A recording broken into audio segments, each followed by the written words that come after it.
Hello ladies and gentlemen, CaptainShack here. We Space Sim fans went damn near a decade between quality releases in our favorite genre, and I can just about count on one hand the good Space Sims going back all the way to like 2005. Now, with the gigantic mega success of Chris Roberts' upcoming title Star Citizen, well, at least when dealing with crowdfunding, a boatload of space sims are coming our way. If you're wondering what I'm talking about, check out this year's top 10 upcoming space sims video that I did a while back. It's a pretty impressive list.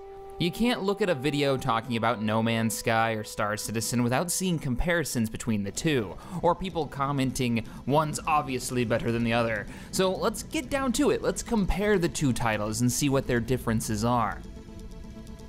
Star Citizen is the largest space sim ever made. When looking at team size, budget, and experience behind it, Chris Roberts is producing a title that aims to offer an immersive and cinematic experience in a rich and detailed world.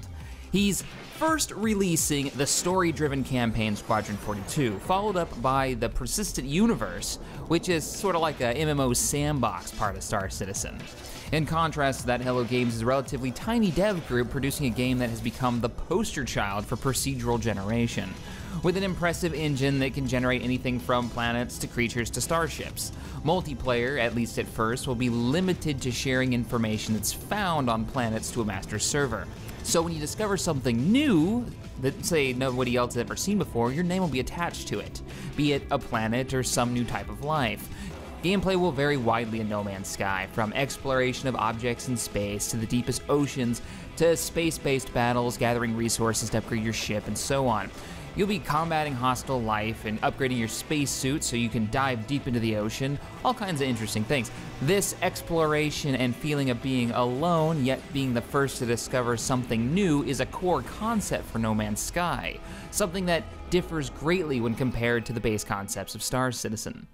Star Citizen is, at its core, hoping to be the game for people who have grown up watching movies like Star Wars, Battlestar, Aliens.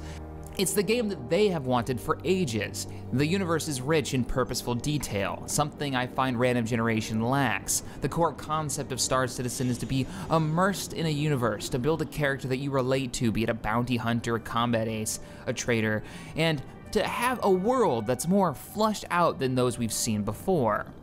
The biggest difference between the titles, and I'm going to say this plainly because it's something that some No Man's Sky fans don't seem to understand, is No Man's Sky is not an MMO. Unless they go out of their way to change the core design of their game, you won't be playing with your friends. Now, there is word that a more traditional multiplayer function may be released, but as of now, the devs have stated many times that this game is not an MMO. Star Citizen, on the other hand, is focusing on multiplayer. The Persistent Universe is all about it. Players playing, interacting together, crewing ships together, flying as a squadron, boarding other ships together, all in multiplayer. Now, the technology behind both these titles is hands down the most impressive thing we've seen in gaming in a long time.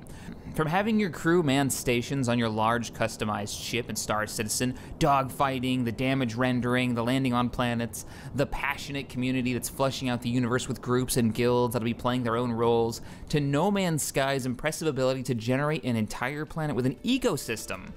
From the ocean floor to the mountain peaks, the ability to see the planet in a distance, enter the atmosphere, and land on it anywhere I choose, it's pretty damn impressive.